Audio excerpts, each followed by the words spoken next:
कि अगर तुमको घर जाना है तो हमें 10 लाख रुपए दो, घर चले जाओ। अच्छा।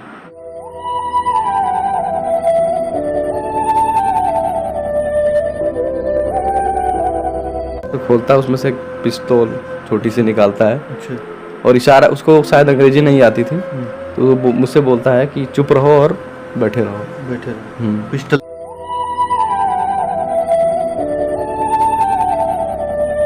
रिश्तेदारों की हेल्प से, वाइफ के गहने बेचकर, माँ के गहने बेचकर, सब कुछ जैसे तैसे करके पैसा कलेक्ट करते हैं और धीरे धीरे अमाउंट में भेजना शुरू करते हैं उसका। नदी पार कर जाता हूँ तो देखता हूँ सामने बहुत ढेर सारे व्यक्ति आर्मी की ड्रेस में हैं, उनके हाथों में AK-47 बंदूकें हैं। ऐसा लगा था मैं किसी आर्मी कैंप में आ गया हूँ। 20 बाई 20 फीट की जेल थी, उसमें 60 लोग थे, एक जेल में 60 लोग। इतनी जगह थी जैसे ये स्क्वायर फीट की जगह दिख रही है आपको, एक टाइल्स की, उतनी जगह थी एक आदमी के लिए बस। उसमें हमें 2 हफ्ते रहने के लिए बोला गया था। आपका नाम प्रदीप? जी, मेरा नाम प्रदीप है जी। आप यहाँ सैदपुर के रहने वाले? जी, सैदपुर। आप कहाँ गए थे, कहाँ पे काम कर रहे थे? जी, ऑनलाइन माध्यम से मुझे जॉब ऑफर आया था। थाईलैंड में एक शहर है चियांग माई, वहाँ से एक रेस्टोरेंट मैनेजर की जॉब ऑफर थी, तो वहाँ पर मैं गया था जॉब करने। वहाँ पर मैंने 9 जनवरी को as a restaurant manager join किया था। अच्छा। प्रॉपर डॉक्यूमेंटेशन के साथ मेरा वर्क वीज़ा भी था 1 साल का। वहाँ मैंने लगभग 3-4 महीने जॉब किया। जॉब करने के बाद मुझे वहाँ लगा कि मुझे अपने सैलरी में ग्रोथ करना चाहिए, तो चेंज करना चाहिए। तो वहाँ जब मैं चेंज करने के लिए मैंने ऑनलाइन माध्यम से जॉब एप्लीकेशन शुरू कर दिया। फिर एक पोर्टल से मुझे जॉब ऑफर का इंटरव्यू कॉल आता है कि थाईलैंड में एक जगह है माइसोट, वहाँ से एक इंटरव्यू कॉल आता है कि आप पर्टिकुलर लोकेशन पे आइए, यहाँ पर रेस्टोरेंट मैनेजर के लिए वैकेंसी है। तो सबसे पहले वो मेरा ऑडियो इंटरव्यू लेते हैं। ऑडियो इंटरव्यू में लगभग 15 मिनट का इंटरव्यू चलता है। उसमें मेरे बारे में, प्रोफेशन के बारे में, कंप्यूटर की नॉलेज है या नहीं, इंग्लिश स्पीकिंग अच्छी है या नहीं, फिर आपको वर्क के बारे में कितनी अच्छी नॉलेज है, ये सब चीज़ों के बारे में इंटरव्यू होता है। फिर उसके अगले दिन वो लोग बोलते हैं कि आपका जो ऑडियो इंटरव्यू है वो सक्सेसफुल है, आप सेलेक्ट हो गए हैं। फिजिकल इंटरव्यू के लिए आपको माइसोट जाना होगा, जो वहाँ से लगभग 300 किलोमीटर दूर था। तो मैं 14 मई को माइसोट जाता हूँ इंटरव्यू के लिए, जहाँ पर उन्होंने लोकेशन। ये बताया गया था कि आपको कितना पैसा मिलेगा वहाँ से? वहाँ से ज़्यादा, मतलब वहाँ से ज़्यादा सी बात है, वहाँ से लगभग 40% ज़्यादा था। अच्छा। तो मैंने बोला कि ठीक है। फिर मैं जब वहाँ पहुँचा माइसोट में लोकेशन पे पहुँचा, तो उन्होंने बोला, मैंने कॉल किया HR को कि मैं आपकी दी हुई लोकेशन पे पहुँच गया हूँ। तो उन्होंने बोला कि आप वहीं खड़े रहिए, अब आपके लिए गाड़ी भेज रहे हैं, वो गाड़ी आपको इंटरव्यू सीधे लोकेशन पे लेके चली जाएगी। मैंने कहा ठीक है। फिर उसके 15 मिनट बाद वहाँ एक गाड़ी आती है और वो गाड़ी के अंदर 2 आदमी होते हैं। उनमें से एक आदमी मोबाइल से की स्क्रीन पे मेरी फ़ोटो रहती है, मुझसे पूछता है ये आप ही हो या नहीं। तो मैंने बोला हाँ ये मैं ही हूँ। फिर मैं भी HR को फ़ोन करता हूँ, मैं पूछता हूँ कि ये गाड़ी नंबर है और ये लोग आए हैं मुझसे लेने। तो उन्होंने कहा कोई बात नहीं, आप वो गाड़ी में बैठ जाइए। फिर मैं वहाँ गाड़ी में बैठ जाता हूँ। फिर मैं पूछता हूँ उनसे कि ये इंटरव्यू लोकेशन कहाँ है, तो उन्होंने बताया कि यहाँ से 4-5 किलोमीटर की दूरी पर है, एयरपोर्ट के पास। तो मैंने भी क्या किया कि एयरपोर्ट लोकेशन डाल दी अपने मोबाइल फ़ोन में और सेट कर दिया GPS पे। फिर गाड़ी जब चलने लगी, 1-1.5 किलोमीटर चली, तो मुझे लगा कि गाड़ी GPS के अकॉर्डिंग विपरीत दिशा में जा रही थी। अच्छा। तो मैंने ड्राइवर से पूछा कि आप किधर जा रहे हैं, हमारा लोकेशन तो अपोजिट साइड में है। तो वो जवाब नहीं देता, गाड़ी चला ही रहा होता है। फिर मुझे कुछ गड़बड़ लगती है, तो फिर मैं ड्राइवर के कंधे पे पीछे से हाथ मारता हूँ, बोलता हूँ कि गाड़ी रोक दीजिए आप। मुझे गाड़ी तुरंत रोकी अभी। 2-3 बार उसे बार बोलता हूँ, तो उसके बगल में जो आदमी रहता है, उसके सामने डैशबोर्ड रहता है, उसे खोलता है, उसमें से एक पिस्तौल छोटी सी निकालता है। अच्छा।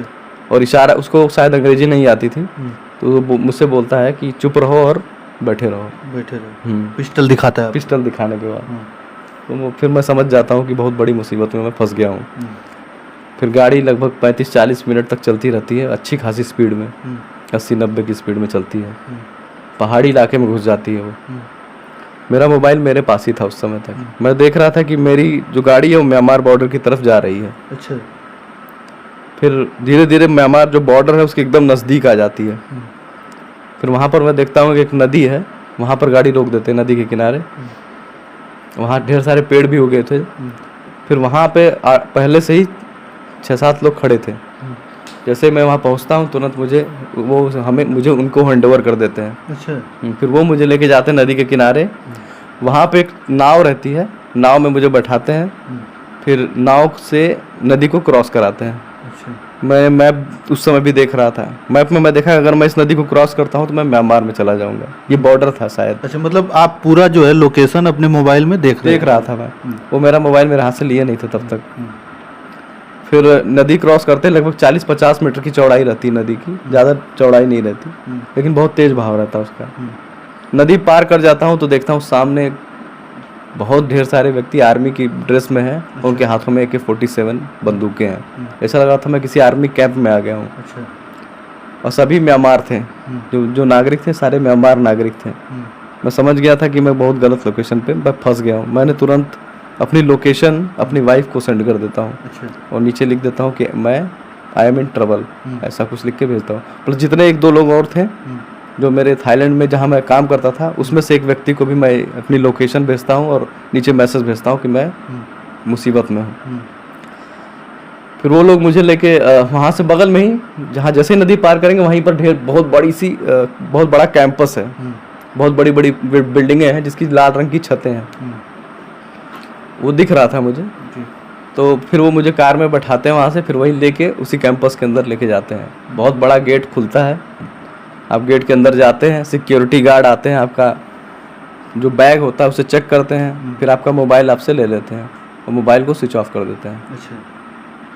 फिर वहाँ पर 5-10 मिनट रुकने के बाद फिर ऑफिस से 2 लोग आते हैं। मुझे वो जो बैटरी वाली गाड़ी होती है टुक टुक टाइप की, उस पर बैठ के आते हैं। फिर मुझे लेके ऑफिस एरिया में जाते हैं। फिर ऑफिस वाइट कलर की बिल्डिंग थी ऑफिस की, 2-3 फ्लोर की। मुझे सिर्फ फर्स्ट फ्लोर पे लेके जाते हैं। वहाँ पर मैं जैसे ही फ्लोर पे घुसता हूँ, बहुत बड़ा ऑफिस रहता है, उसमें लगभग 150-200 लोग कंप्यूटर पे बैठ के अपना काम कर रहे होते हैं। अच्छा, मतलब वो पूरा कॉर्पोरेट ऑफिस जैसा? हाँ, कॉर्पोरेट ऑफिस जैसा ही था एकदम, जैसे कॉल सेंटर होता है ना, जस्ट वैसा ही एकदम। 150 से 200 लोग। अच्छा। और कोई इधर उधर नहीं देख रहा, सब अपनी स्क्रीन पर ही देख रहे हैं। अच्छा। एकदम डिसिप्लिन तरीके से बैठे हुए हैं। फिर मुझे कुछ समझ में नहीं आया। फिर वहीं पे खाली टेबल भी थी, उन्होंने बोला कि यहाँ पे बैठ जाइए आप। वहाँ मैं बैठ जाता हूँ। फिर उसके बाद 2 चाइनीज़ और एक ट्रांसलेटर आता है। चाइनीज़ ट्रांसलेटर को कुछ बोलते हैं, फिर ट्रांसलेटर मुझसे बोलता है कि तुम्हें कंप्यूटर चलाना आता है कि नहीं। मैंने बोला आता है। फिर और पूछा कि क्या तुम्हें टाइपिंग आती है। मैंने कहा हाँ, कंप्यूटर चलाना आता है तो टाइपिंग तो आती ही होगी। बोला स्पीड कितनी है तुम्हारी। मैंने कहा मुझे नहीं पता, मैंने कभी टेस्ट नहीं किया अपनी स्पीड, कभी ज़रूरत नहीं पड़ी। कह रहा ठीक है। फिर उसके बाद उन्होंने वहाँ से एक दूसरा चाइनीज़ आता है, मुझे लेके जाता है नीचे बिल्डिंग से बाहर एक और दूसरी बिल्डिंग में जिसमें लोग रहते थे, उसमें 4थे फ्लोर पे लेके जाते हैं मुझे। वहाँ पे मेरा रूम था, उस रूम में 10 लोग रहते थे, मतलब टोटल मुझे लेके 10 लोग रहते थे। ऊपर नीचे सोने की व्यवस्था थी। इतना ही बड़ा रूम था लगभग। तो उस रूम में मुझे सेट कर दिया गया। बोला गया अगले दिन, जैसे आज शाम को लगभग, उस समय शाम के लगभग 6 बज रहे थे, बोला था कि आपको अगले दिन शाम को 5 बजे ऑफिस आना होगा, तो आपका काम तब से शुरू हो जाएगा। फिर मैं रात भर सोया रहा, परेशान रहा, क्या हो रहा है मेरे साथ कुछ समझ में नहीं आ रहा था। तो उसके बाद सुबह जब होती है 9 बजे, तो जो लोग काम करके वापस आते हैं मेरे रूम में, फिर वो मुझे सारी चीज़ें बताते हैं, क्योंकि उसमें 2 इंडियन भी थे। अच्छा। वो मुझे बताते हैं कि एक स्कैम सेंटर है, यहाँ पे स्कैमिंग का काम होता है, हम लोगों से स्कैम कराया जाता है और यहाँ से निकलना नामुमकिन है। और बताया कि यहाँ पर टॉर्चर किया जाता है, मारा पीटा जाता है अगर काम आप नहीं करते हैं। बहुत सारी चीज़ें उन्होंने मुझे उसके बारे में जानकारी दी। फिर मैं समझ गया कि क्या कौन सी जगह और क्या है, थोड़ा बहुत आइडिया मुझे लग गया।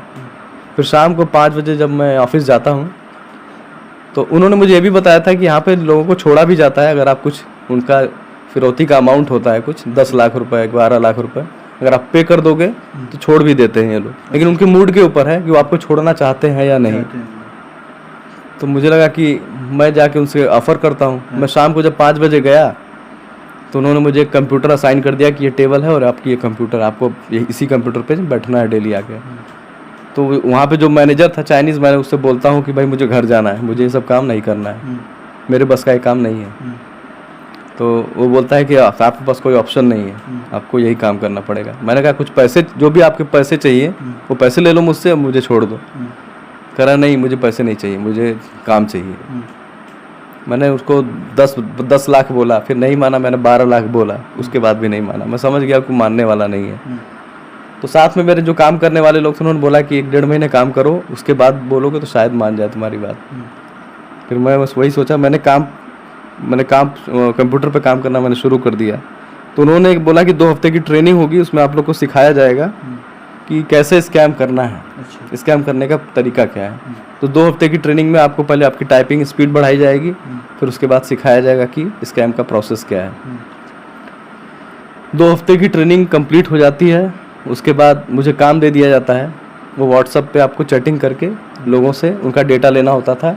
जैसे उनका डेटा आता है, फिर उनको एक लिंक भेजकर एक ऐप डाउनलोड कराना होता था। जैसे ही वो ऐप डाउनलोड करते हैं, यूज़र आईडी पासवर्ड सब जनरेट करवाते हैं, उसके बाद उनका अकाउंट हैक हो जाता है। जैसे वो इतना काम करते हैं, फिर वहाँ तक हमारा काम कंप्लीट हो जाता है। फिर वहाँ के बाद चाइनीज़ हैंडल करते थे और दूसरे लोग मतलब लोगों को अलग अलग काम बांटा गया। हाँ, तो मेरा हम लोग का स्टेज यहाँ तक वहाँ तक पहुँचाना, उसके बाद चाइनीज़ वहाँ आके बैठ जाते थे, फिर वो उनके अकाउंट की हैकिंग करते थे, उनके अकाउंट से पैसे निकलवाते थे। ज़्यादातर जो कंट्री थी वो गल्फ़ कंट्री और यूरोपियन कंट्री, बल्कि जो रिच कंट्री है उनको टारगेट करते थे, एशियन कंट्री को टारगेट नहीं करते थे वो लोग। ऐसे ही काम चलता रहा। मुझे लगा कि ये कब तक चलता रहेगा, हम लोग ऐसे जो फंसे हुए हैं इस कंडीशन में। उस समय उस दौरान जो है घर पे आपसे बात होती थी कभी फोन? वहाँ पर क्या था कि कुछ लोगों के पास मोबाइल फ़ोन थे जिन्होंने चोरी से अपने पास रखे हुए थे। जो मेरे ही रूम में कुछ लोग पार्टनर्स थे, वो इथोपिया के, घाना के, अफ्रीका के लोग थे। तो उन्हीं से मैं रिक्वेस्ट करके फ़ोन लेके कभी कभी अपने घर पे फ़ोन लगा लेता था। तो बहुत 1-8 महीने जब मैंने काम किया तो मुझे लगा कि मेरे पास भी एक मोबाइल होता तो मैं अपना जो प्रोसेस है तेज़ी से काम कर सकता, और ऐसी इन्फॉर्मेशन अपने घर पे भेज के या फिर अपनी सरकार को भेज के अपने आप को यहाँ से निकलवा सकता हूँ। फिर मैंने वहाँ लोगों से पता लगाया, अफ्रीका के लोगों से, मुझे भी एक मोबाइल फ़ोन चाहिए। तो उन्होंने बोला कि हाँ मिल जाएगा, उसके लिए 3000 भाट, मतलब थाई करेंसी है, लगभग इंडिया के 7-8 हज़ार रुपये इतना लगेगा, तो मैं आपको मोबाइल फ़ोन और सिम कार्ड ला के दे दूँगा। तो हमारे रूम में 3 इंडियंस थे, तो हमने तीनों ने प्लान किया कि हम 1-1 हज़ार रुपये लगाते हैं और ख़रीद लेते हैं। सबने पैसे लगाया, तो हमने एक मोबाइल फ़ोन ले लिया। फिर उस मोबाइल फ़ोन से हम रेगुलर अपने घर से बातचीत करते थे। हाँ, वीडियो कॉल भी आराम से मतलब उनसे छुपा के जब रूम में आते थे काम करके तो रूम पे बात करते थे और कहीं नहीं। तो उनसे बातचीत हमारी होने लगी। तो फिर हमारे घर वालों ने मुझे एम्बेसी का नंबर दिया, इंडियन एम्बेसी का, थाईलैंड और म्यांमार का, कि आप यहाँ पे भी बात करो। वो बोल रहे थे कि आपसे डायरेक्ट बात करना चाहते हैं। तो फिर मैंने वही किया कि वहाँ की एम्बेसी को फ़ोन लगाया। अच्छा, एम्बेसी को आप डायरेक्ट फ़ोन लगाया अपनी फ़ोन से। पहले थाईलैंड एम्बेसी को फ़ोन लगाया। थाईलैंड एम्बेसी को जब मैंने फ़ोन लगाया तो मैंने बताया मैं अपने बारे में कि मैं मेरा नाम प्रदीप है, मैं ऐसी सिचुएशन में फंस गया हूँ। तो वहाँ से रिस्पांस आता है कि कोई नई बात नहीं है। अच्छा। हाँ, कहते हैं कि तुम लोग पैसे कमाने के लालच में जाते हो, अब फंस जाते हो तो चिल्लाने लगते हो। तो मैंने बोला सर हम लोग का किडनैप हुआ है, अपहरण करके लाया गया, हम अपनी मर्जी से थाईलैंड म्यांमार नहीं आए हैं। कह रहे हैं कि सब लोग ऐसे ही बोलते हैं, पहले पैसे कमाने के लालच में जाते हैं म्यांमार, पर फंस जाते हैं तो बाद में बोलते हैं हमारा किडनैप हुआ है। तो मैंने कहा कि आप ऐसे क्यों बात कर रहे हैं हम लोगों के साथ? कह रहे कि तुम पहले नहीं हो, वहाँ तुम्हारे जैसे बहुत फंसे होंगे। फिर मैं बताया टॉर्चर होता, करे ये सब मुझे मत सिखाओ, मुझे सब पता है वहाँ के बारे में। मतलब इंडियन एम्बेसी जो वहाँ पे म्यांमार में है वो इस तरीके से नहीं, जो इंडियन एम्बेसी थाईलैंड में थी, वो इस तरीके से बदतमीजी से बात कर रही थी। तो मैंने कहा कि आपसे तो बात करना ही बेकार है फिर तो। फिर मैंने कहा ठीक है, मैं कहीं और बात कर लूँगा। फिर फ़ोन ऑन कट गया, कोई रिस्पॉन्स नहीं। कर हम कुछ नहीं कर सकते, वो हमारा देश नहीं है। उसने क्लियर बना कर दिया कि हमारे फ़ोन करने का कोई फ़ायदा नहीं है। फिर मेरे पास दूसरा नंबर था वीके सिंह का, जो म्यांमार के राजदूत थे। मैंने उनको फ़ोन लगाया तो फ़ोन नहीं उठाया। तो उधर से मैसेज आया कि मैसेज कीजिए, मतलब व्हाट्सएप पे मैसेज कीजिए। फिर मैंने व्हाट्सएप पे मैसेज भेजा, अपने बारे में बताया, अपना पासपोर्ट भेजा, पासपोर्ट की फ़ोटो और अपना लोकेशन भेजा कि मैं किस लोकेशन में हूँ, और डिटेल बताई। तो उन्होंने बोला ऑलरेडी आपकी कंप्लेंट हमारे पास आई हुई है, आपके परिवार वालों ने कर रखी है। और मैंने सारी सिचुएशन बताई, करा मुझे सब पता है वहाँ के बारे में। आप एक काम करो कि वहाँ की अगर जो चाइनीज़ आप जिनके अंडर में आप काम करते हो उनकी फ़ोटो वीडियोस अगर बना के हमें भेजते हो तो हम लोग के लिए काफ़ी आसान होगा, फिर हम एक्शन लेकर आपको वहाँ से रेस्क्यू करा सकते हैं। तो मैंने बोला ये बहुत ख़तरनाक काम है, अगर पकड़ा गया तो बहुत ज़्यादा दिक्कत हो सकती है, क्योंकि ये लोग बहुत दरिंदे हैं। तो बोला कि अगर आप ऐसा करोगे तो हमारा काम आसान हो जाएगा। फिर मैंने कहा ठीक है, करके देखते हैं। प्लस मैंने बोला कि यहाँ पर बहुत सारे नए इंडियंस भी आ रहे हैं, क्योंकि हमारे आने के बाद तेज़ी से इंडियन आने लगे थे वहाँ पर, बहुत तेज़ी से। वहाँ पर एक इंडियन था जितेंद्र नाम का, जिसको लोग रॉनी बोलते थे, वो एजेंट था। अच्छा। वो एजेंट वहीं रहता था कैंपस के अंदर ही, और उसके सब एजेंट जो इंडिया में फैले हुए थे, अच्छा। वो उनके थ्रू कैंडिडेट्स को लाता था, फिर वही इनको इन्फ्लुएंस करके यहाँ म्यांमार लेके आता था। तो वो मेन एजेंट था। उसके अंडर में लगभग 30 से 40 इंडियंस वहाँ पर फंसे हुए थे उसकी वजह से।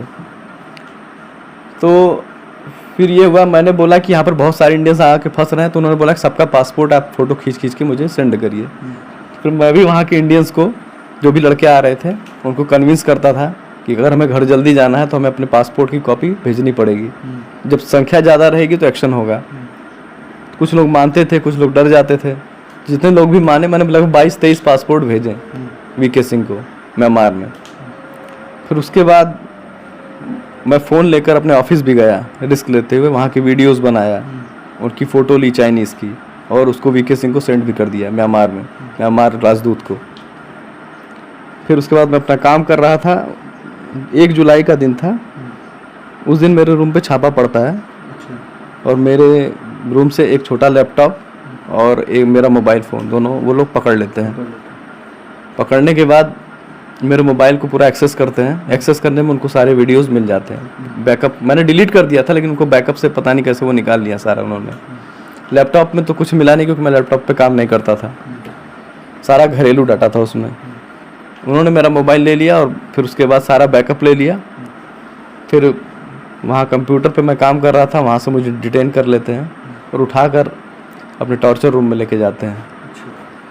वहाँ पर फिर पहले घुसते ही पहले मुझे मारना शुरू करते हैं। 5-6 लोग रहते हैं, उनके पास जो भी रहता है, डंडा, कोड़ा, हंटर, करंट वाला स्टिक जो होता है वो, उससे लगभग 10-15 मिनट मारते हैं।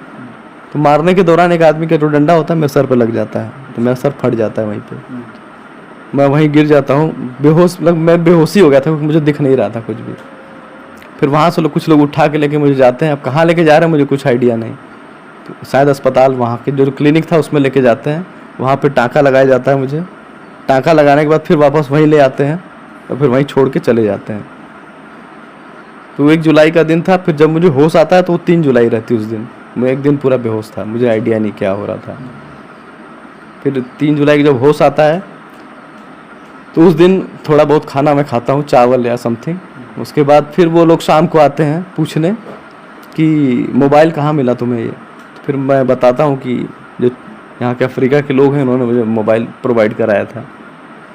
फिर वो लोग जाके उसको भी पनिशमेंट देते हैं, मारते पीटते हैं उन लोगों को भी। फिर उसके बाद उस दिन मुझे कुछ नहीं करते हैं। फिर अगले दिन आते हैं, पूछते हैं कि तुमने वीडियो किसे भेजा।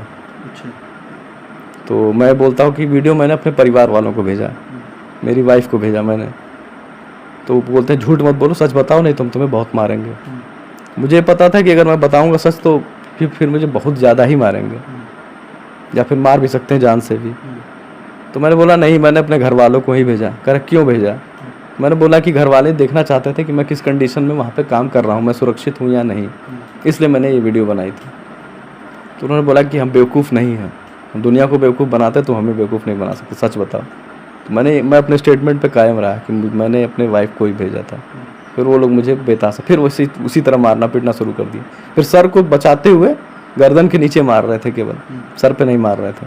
मारा, फिर कुर्सी में बांधा मुझे, बांध के मुंह में कपड़ा ठूंस के करंट दिया गया मुझे 10-10 मिनट, 15-15 मिनट तक। फिर मैं बेहोश हो जाता था। फिर जब होश आता था फिर वही सवाल पूछते थे बार बार मुझसे। मैं अपना स्टेटमेंट कायम रखता था। इसी लगभग 2 से 3 दिन तक सेम टॉर्चर मुझे दिया गया। फिर उस टॉर्चर के बाद उन्होंने ये सवाल पूछना बंद कर दिया। फिर उनका जो मेन मुखिया बॉस रहता है वो आता है मेरे पास, वो बोलता है कि अगर तुमको घर जाना है तो हमें 10 लाख रुपए दो, घर चले जाओ। पैसे की मांग पैसे की मांग करता है वो। तो मैं बोलता हूँ मेरे घर वालों के पास इतना पैसा नहीं है, वो नहीं दे पाएंगे। कह रहे हमें नहीं पता, अगर पैसे नहीं दोगे तो हम तुम्हें मार कर तुम्हारा ऑर्गन बेच के अपना पैसा रिकवर कर लेंगे। अच्छा, आपको क्या लगता है कि जो आपने फोटो वहाँ पे एम्बेसी में आपने भेजा था तो क्या वो लीक हो गया क्या? ऑफ कोर्स, अगर क्योंकि मेरे साथ जो भी लोग थे मैंने किसी को कुछ भी नहीं बताया था, क्योंकि मुझे पता था कि एक लड़के को भी मैं बताऊंगा तो लीक होने के चांसेस है। तो मैं जो काम खुद करता था केवल अपने तक ही सीमित रखता था। तो मुझे और जो म्यांमार के एम्बेसी में वीके सिंह है, बस हम ही दोनों को ये बात पता थी। तो मतलब 100 वो सारी चीज़ें जो है वहाँ से लीक हो। तो वीके सिंह जो म्यांमार के एम्बेसडर जो राजदूत हैं, शायद उन्होंने ही ये वीडियोस वहाँ से लीक किए हैं। अच्छा, हो सकता है वो उनसे मिले हों या कुछ भी हो सकता है, मुझे नहीं पता, लेकिन वो वीडियो वहीं से लीक हुई है। अच्छा। और तभी उन्हें ये बात पता चली है। फिर इसके बाद पैसे की जब बात आती है तो घर से पैसा फिर भेजते हैं? मैं उन्हें काफ़ी कन्विंस करता हूँ कि 5 लाख तक ले लीजिए, तो उन्होंने बोला नहीं, 10 लाख से 1 रुपये कम नहीं लेंगे हम किसी भी हालत में। फिर मैं घर वालों को फ़ोन लगाता हूँ, सारी सिचुएशन बताता हूँ। उनको ये नहीं बताता कि मेरे साथ टॉर्चर हो रहा है, बस इतना बताता हूँ कि उन लोग मैं छूटने वाला हूँ, अगर आप पैसे दे देते हैं तो मुझे छोड़ देंगे। तो घर वाले 1 हफ्ते का समय मांगते हैं उनसे। फिर उस 1 हफ्ते में पैसे देने के लिए पूरा इंतज़ाम करता है, क्योंकि इतना बड़ा अमाउंट कोई कहाँ से ला कर देगा। फिर रिश्तेदारों की हेल्प से, वाइफ के गहने बेचकर, माँ के गहने बेचकर, सब कुछ जैसे तैसे करके पैसा कलेक्ट करते हैं और धीरे धीरे अमाउंट में भेजना शुरू करते हैं उस पैसे को। किसी दिन परिवार के माँ और आपकी मैडम के गहने वगैरह बेच के सब अरेंज होता है पैसा? अरेंज होता है, रिश्तेदारों से उधार लेकर जैसे तैसे करके पैसे इकट्ठा हुए, फिर वो पैसा उनको भेजा गया। पैसे भेजने में भी धीरे धीरे समय लिया गया, तो लगभग 12 या 13 जुलाई तक सारे पैसे उनको दे दिए गए थे। लेकिन आपको यकीन था कि पैसे मिल जाएंगे तो हमको छोड़ दिया जाए? मुझे यकीन, फिर मतलब पूरा चांस, क्योंकि वो वहाँ पे कुछ इंडियंस थे जो बोल रहे थे कि छोड़ भी देते हैं, लेकिन तुम्हारा शायद केस ऐसा है कि वो तुमसे गुस्सा है, क्योंकि तुमने ऐसा कुछ किया है तो शायद तुम्हें ना भी छोड़ें। अगर नॉर्मल केस होता तो शायद तुम्हें छोड़ देते। तो मुझे भी ऐसा लग रहा था कि, क्योंकि उनका एक प्रोसेस ये भी था कि वो बेच भी देते हैं कैंडिडेट को। जैसे कि अगर आपने पैसे भी दे दिए, फिर आप क्या करेंगे, दूसरी कंपनी में बेच देंगे। वैसे ही वहाँ पर ढेर सारी कंपनियाँ हैं, तो आपको किसी और कंपनी में बेच देंगे। तो चूंकि मुझे मेरी जो सारी इन्फॉर्मेशन, जो सारी प्रोसेस था वो चल रहा था एम्बेसी में, सरकार में, कि मेरी लोकेशन यहाँ पर है, तो मैं नहीं चाहता था कि मेरी लोकेशन बदल जाए, कि बदल जाएगी फिर सरकार को या घर वालों को फिर से मेहनत करनी पड़ेगी कि उसकी लोकेशन बदल गई, अब वो यहाँ पर है। तो मैं नहीं चाहता था मेरी लोकेशन बदले।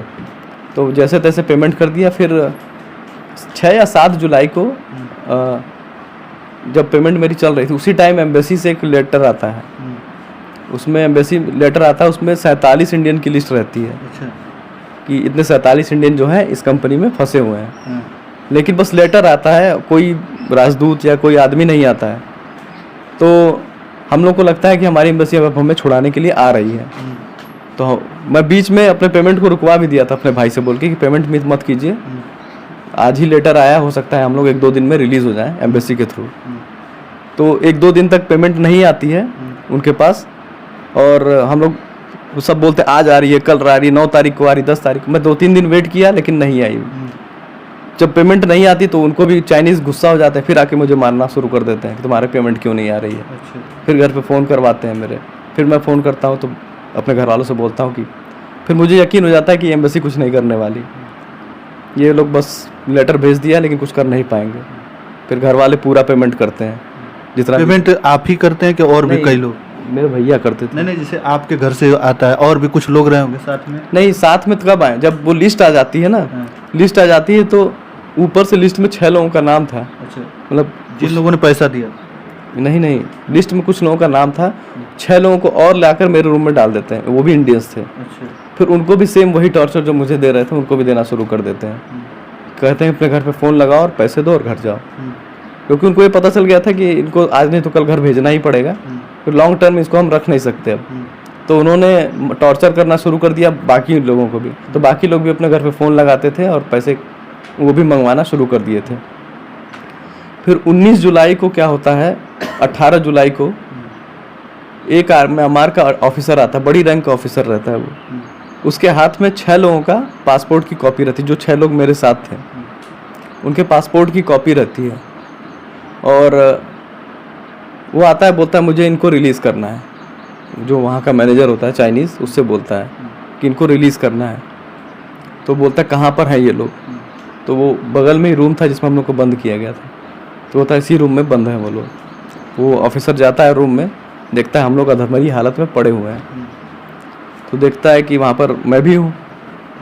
फिर बोलता है, सबको देखता है तो बोलता है कि आप सभी लोग अपने कपड़े उतारो। कपड़े उतरवाता है, फिर हमारी फ़ोटो लेता है, कहाँ कहाँ पर हमें चोटें आई हैं, कैसे कैसे।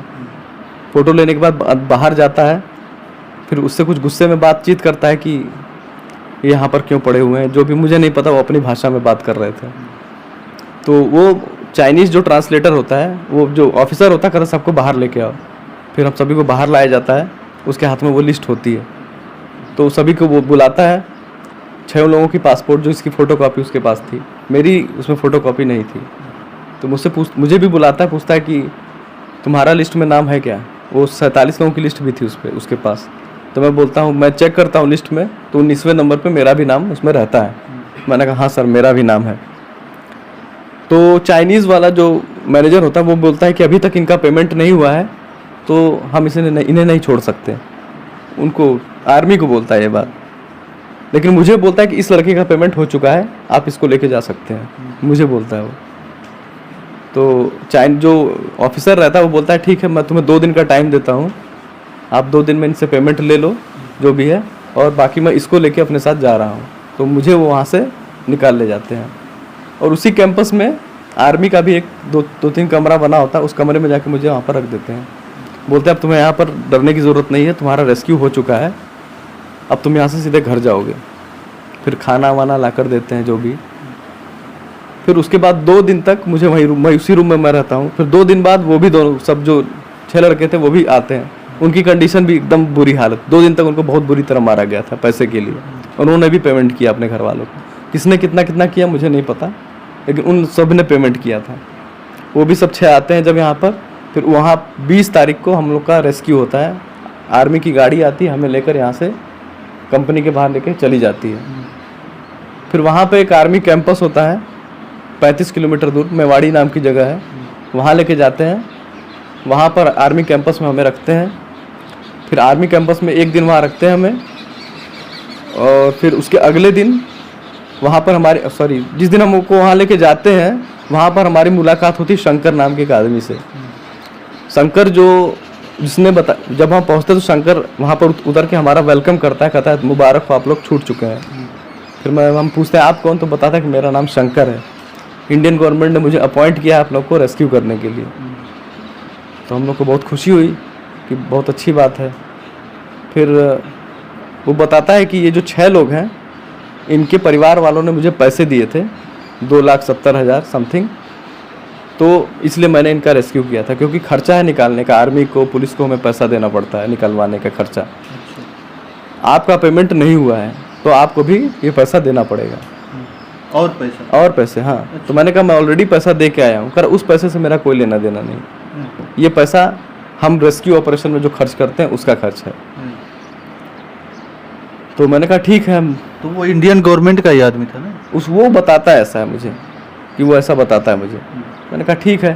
फिर उसने बोला कि अब आप लोगों को लीगल तरीके से हम यहाँ से बाहर निकालेंगे। तो लीगल तरीके से निकालने का प्रोसेस ये है कि सबसे पहले यहाँ की पुलिस को आपको हैंडओवर करना पड़ेगा, क्योंकि आप लोगों ने इनलीगल तरीके से बॉर्डर क्रॉस किया है। अब करवाया गया है या किया है, लेकिन है तो इनलीगल काम। तो सबसे पहले आपको पुलिस में सरेंडर करना होगा। फिर पुलिस में सरेंडर करने के बाद मैं प्रूफ करूंगा कि आप लोग अपराधी नहीं बल्कि विक्टिम है, दोषी नहीं है, विक्टिम है, पीड़ित है। तो हम लोग का कितने दिन रहना पड़ेगा? उसने बोला 2 हफ्ते कम से कम रहना पड़ेगा। तो हमने कहा चलो ठीक है, कोई बात नहीं, 2 हफ्ते और सही। फिर हम अगले दिन हम लोगों को आर्मी लेके जाती है और वहाँ पे हैंड ओवर करती है। तो जिसकी फ़ोटो आप लोगों ने देखी होगी, मैं पर्पल कलर की टी-शर्ट और पैंट में था, तो वहाँ पे हैंड ओवर का काम चल रहा था। आर्मी हमको हैंड ओवर कर रही थी पुलिस को, पुलिस को हमें हैंड ओवर कर दिया गया। फिर पुलिस हमें लेके जाती है अपने पुलिस स्टेशन, वहाँ हमारा स्टेटमेंट लेती है, फिर हमारे सारे पर्स वर्स जो भी सामान था सब जमा कर लेती है। फिर हम लोग को जेल में डाल दिया जाता है। वहाँ की जेल की कंडीशन ये थी कि 20 बाई 20 फीट की जेल थी, उसमें 60 लोग थे एक जेल में, 60 लोग। इतनी जगह थी जैसे ये स्क्वायर फीट की जगह दिख रही है आपको एक टाइल्स की, उतनी जगह थी एक आदमी के लिए बस। उसमें हमें 2 हफ्ते रहने के लिए बोला गया था। हमारे पास कोई ऑप्शन नहीं था, हमें जेल में, क्योंकि हमारा सब कुछ पेपर रेडी हो चुका था, हमें जेल में जाना ही पड़ेगा। हमें जेल में डाल दिया गया। फिर जैसे तैसे करके हम लोग वहाँ हमने 2 हफ्ते काटे। सोने की ये व्यवस्था थी कि जब 30 लोग सोते थे तो 30 लोग बैठे रहते थे, फिर 30 लोग सोते थे, बाकी 30 लोग बैठे रहते थे। एक ही बाथरूम था, मतलब ओपन बाथरूम हुआ करता था। अब कुल मिला के बहुत बदतर स्थिति थी उस जेल की। हम लोग आदि मानव की तरह वहाँ पर हमने 2 हफ्ते काटे। जैसे आदि मानव रहते होंगे अपने समय में, वैसा समय हमने वहाँ पर काटा है। उस टाइम पे हम लोग को बहुत सारी बीमारियाँ हो गई, खुजली से संबंधित, इन्फेक्शन से रिलेटेड सारी बीमारियाँ होने लगी। तो हम लोगों ने शंकर को, मतलब कि पुलिस वालों को बोला कि हमें शंकर से बात करनी है। तो बोला कि यहाँ से कम्युनिकेट करने का कोई ऑप्शन नहीं है जब तक कोई बाहर से नहीं आएगा। फिर 2 हफ्ते बाद शंकर आता है, हमें बुलाता है बाहर। हम लोग को हथकड़ी लगा के बाहर लेके जाते हैं लोग। फिर शंकर मुझे बुलाता है, पूछता है कि आपके घर वालों का पैसा नहीं आया अभी तक, तो आपका रेस्क्यू कैसे होगा। तो मैंने बोला कि आपके घर वाले जो हैं उल्टा मेरे बारे में वो सोशल मीडिया पे पोस्ट कर रहे हैं कि पैसे ले रहे हैं, वो ले रहे हैं। मेरी सिस्टर है गाज़ियाबाद में, उसी के बारे में बात कर रहा था वो। तो फिर उसने फ़ोन लगाया, बोला अपने घर वालों को बताओ कि हम तुम्हें निकालने के लिए प्रयास कर रहे हैं, हम दुश्मन नहीं, हम दोस्त हैं। फिर मैं फ़ोन लगाता हूँ अपनी सिस्टर को, उसको सारी समस्या बताता हूँ, मैं कहाँ पर हूँ, कैसे फंसा हुआ हूँ, और मैं बोलता हूँ कि पेमेंट करने के लिए 2,70,000 है, इनको पेमेंट कर दो, तभी मैं यहाँ से निकल पाऊँगा। फिर मेरी सिस्टर वही 1 या 2 दिन में उन्होंने कैसे पेमेंट किया होगा मुझे नहीं आइडिया उसका, पेमेंट हो जाती है, मुझे जेल में वापस डाल देते हैं ये लोग, बोलते हैं कि 1 हफ्ते में हम तुम्हें वहाँ से निकाल लेंगे। फिर 1 हफ्ता भी बीत जाता है, कोई नहीं आता है। हम लोग और परेशान हो जाते हैं कि कैसे निकलेंगे यहाँ पर, पता नहीं वो झूठ बोल रहा है, सच बोल रहा है, पैसे घर वालों से कहीं उसने वो धोखाधड़ी तो नहीं कर ली। तो हम लोग एक प्लान बनाते हैं कि हम में से एक लड़का क्या करता है, हार्ट अटैक का नाटक करता है जेल में, क्योंकि वो हार्ट का पेशेंट भी था पहले से भी। तो हार्ट अटैक का वो नाटक करता है, हम लोग चिल्लाने लगते हैं ज़ोर से सिक्योरिटी के बारे में। तो सिक्योरिटी आती है, बताते हैं कि इसको हार्ट अटैक आया है तुरंत, तो उसको जेल से बाहर निकालते हैं, तुरंत अस्पताल लेके जाते हैं। फिर जैसे ही अस्पताल जाता है वहाँ पर शंकर को भी पुलिस वाले फ़ोन कर देते हैं कि तुम्हारे कैंडिडेट को प्रॉब्लम आई है, वो भी वहाँ पहुँच जाता है।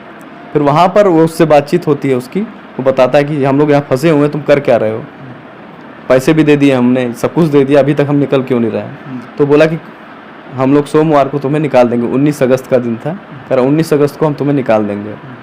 हमें 21 जुलाई को जेल में डाला गया था, 19 अगस्त हो गई, फिर 19 अगस्त को सोमवार को आप लोग को जेल से निकाल दिया जाएगा।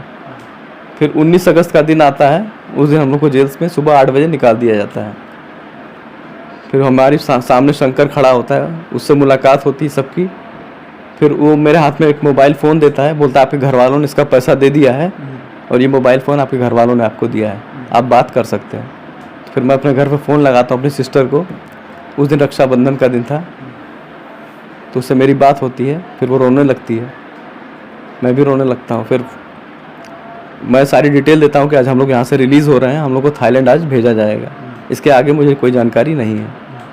फिर फ़ोन रख देता हूँ मैं। फिर शंकर हम सभी को 5-5 हज़ार भाट, मतलब 12,500 रुपये देता है इंडिया के, बोलता है कि ये आपको काम आएगा जब आप आगे जाओगे थाईलैंड में। फिर हम यहाँ से क्या करती, पुलिस की वैन हमें लेके जाती है थाईलैंड, बॉर्डर क्रॉस करते हैं हम लोग लीगली। फिर पेपर हैंडओवर होता है एक दूसरे को, फिर हमें थाईलैंड पुलिस को हैंडओवर कर दिया जाता है। वहाँ पर इंडियन एम्बेसी से भी एक ऑफिसर आया हुआ रहता है, उसके सामने ही सारा कुछ हो रहा होता है। फिर वहाँ की जब पुलिस हैंडओवर कर देती है इमिग्रेशन को, फिर इमिग्रेशन हमारा डॉक्यूमेंटेशन तैयार करती है। उसी टाइम पे एक इंडियन एम्बेसी का एक आदमी आता है, वो हमें बताता है, वो भी बदतमीजी से बात कर रहा था, मैं आता है, पूछता है सबसे पहले मेरे बारे में कि तुम में से प्रदीप कुशवाहा कौन है। मैं बोलता हूँ मेरा नाम है। तो पूछता है कि और क्या हाल चाल है। मैंने कहा ठीक है, आपके सामने जो भी दिख रहा है। कह रहा मज़ा आ गया। उसने ही बोला मज़ा आया। मैंने कहा मज़ा आया का क्या मतलब है। कह रहा भाग के थाईलैंड चले गए थे, अरे म्यांमार चले गए पैसे कमाने के चक्कर में, अब कैसा लग रहा है। मैंने कहा मैं अपनी मर्जी से नहीं गया था, मुझे ले जाया गया था अपहरण करके। कह रहा है अपहरण शब्द का नाम मत लो, समझे तुम। अपहरण का मतलब समझते हो, जब कोई तुम्हें ज़बरदस्ती गाड़ी में खींच के बैठाता है उसे अपहरण बोलते हैं। तो मैंने कहा मुझे मत सिखाइए अपहरण क्या होता है। मैंने कहा अगर आपकी पत्नी है, वो ओला कैब बुक करती है, गाड़ी के अंदर बैठ जाए, फिर गाड़ी वाला बंदूक दिखाता है, तो उसे आप क्या बोलेंगे, उसे अपहरण बोलेंगे या क्या कुछ और बोलेंगे। तो वो चुप हो गया, कुछ उसने जवाब नहीं दिया। फिर बाकी उन लोगों से बातचीत करने लगा, उनसे भी बदतमीजी से, कुछ भी कोई सवाल पूछ रहा है, सर ये कैसे होगा, कह रहा तुझे तो उल्टा लटका के मारा जाएगा, तुझे तो ऐसा किया जाएगा, वैसे उठ पटांग जवाब दे रहा सबके साथ। तो मैंने सबसे बोला कि इससे बात ही मत करो, सब लोग शांत हो जाओ। कोई उससे बातचीत नहीं करता है, वो कुछ फॉर्म लेकर आया होता है, हम लोग फिल करते हैं, साइन करके वो चला जाता है। फिर वहाँ की पुलिस जो होती है थाईलैंड की, वो हमें लेके जाती है लोकल कोर्ट में, लोकल पुलिस थाने में। पुलिस थाने में हमें वहाँ जेल में डाल दिया जाता है। वो बताते हैं कि अगले दिन आपको कोर्ट में पेश किया जाएगा और कोर्ट में आपको सवाल पूछा जाएगा कि आपने जो म्यांमार में एंट्री की है, कि आप अपनी गलती मानते हैं कि नहीं मानते हैं। तो उसमें आपको जवाब देना है कि आप अपनी गलती मानते हैं। मतलब आप अपनी गलती हाँ माने, अगर नहीं मानेंगे, आप बोलेंगे कि नहीं मैं गलती नहीं मानता हूँ, तब आप कोर्ट से लड़ाई लड़नी पड़ेगी, आपको केस प्रूफ करना पड़ेगा कि आप बेगुनाह हैं, आपका किडनैप हुआ था, तो उसके लिए आपको केस लड़ना पड़ेगा। वो केस लंबा चलेगा, 5 महीना 6 महीना कुछ भी हो सकता है, तो उतने टाइम तक आपको जेल में रहना पड़ेगा। अगर आप बोलते हैं कि नहीं हमने गलती की है, तो आप पे 2000 बाट का फाइन लगा के आपको छोड़ दिया जाएगा। तो आपके ऊपर आप लोग डिसाइड कर लीजिए क्या करना है। अगर घर जल्दी जाना चाहते हैं तो अपने आप को सरेंडर कर दीजिए। कर दिया सरेंडर। क्या करते, क्या ऑप्शन था हमारे पास? वहाँ केस लड़ते दूसरे देश में, वकील कहाँ से हायर करते, पैसा वैसा था ही नहीं। ऐसी कंडीशन में कोई भी आदमी करता बस हमें घर जाना। हम उसके बाद से आपको मतलब उसके बाद वहाँ से रिलीज होके आप जो है फ्लाइट में गए, कोर्ट में हमसे पूछा गया गिल्टी नॉट गिल्टी, हमने बोला गिल्टी। फिर वहाँ पे हमने पैसे पेमेंट किए, तुरंत हमें वहाँ से बरी कर दिया गया। फिर वहाँ की वही लोकल कोर्ट, माइसोट में ही थे हम लोग समय थाईलैंड में, वहाँ पे हमें डिटेंशन सेंटर में रख दिया गया। बोला 2 दिन बाद आपको बैंकॉक भेजा जाएगा। फिर 2 दिन बाद हम 15 लोग थे टोटल, वो हम लोग को बैंकॉक भेजा गया।